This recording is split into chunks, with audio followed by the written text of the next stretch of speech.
Hey, family. Hey, a little passage from Khalil Gibran, a little story time about the hermit. About what the hermit asked him from the prophet.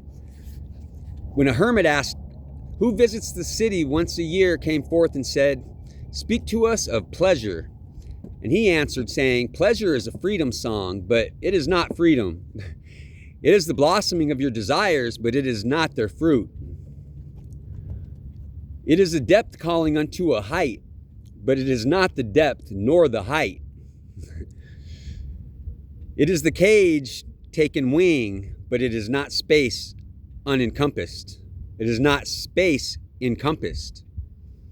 Aye, in very truth, pleasure is a freedom song, and I fain would have you sing it with fullness of heart. Yet I would not have you lose your hearts in the singing.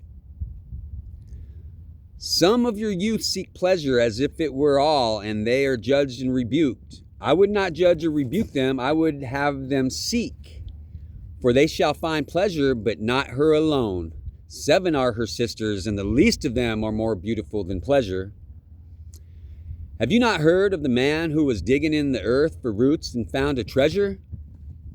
And some of your elders remember pleasures with regret, like wrongs committed in drunkenness. But regret is the beclouding of the mind and not its chastisement. They should remember their pleasures with gratitude, as they would the harvest of a summer. Yet if it comforts them to regret, let them be comforted. And there are among you those who are neither young or seek, nor old to remember. There are those among you who are neither young to seek nor old to remember, and in their fear of seeking and remembering they shun all pleasures, lest they neglect the spirit, or to offend against it. But even in their foregoing is their pleasure, and thus they too find a treasure, though they dig for roots with quivering hands. But tell me, who is he that can offend the spirit? Shall the nightingale offend the stillness of the night, or the firefly the stars? And shall your flame or your smoke burden the wind? Think you the spirit is a still pool with you can trouble with the staff? Oftentimes in denying yourself pleasure, you do but store the desire in the recesses of your being. Who knows but that which seems omitted today waits for tomorrow? Even your body knows its heritage and its rightful need and will not be deceived. And your body is the harp of the soul, and it is yours to bring forth sweet music from it or confused sounds.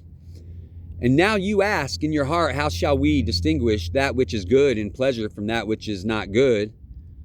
Go to your fields and your gardens, and you shall learn that it is the pleasure of the bee or gather the honey of the flower, but it is also the pleasure of the flower to yield its honey to the bee. For to the bee a flower is a fountain of life, and to the flower a bee is a messenger of love. And to both bee and flower, the giving and the receiving of pleasure is a need and an ecstasy. People of Orphales, be in your pleasures like the flowers and the bees. One, love.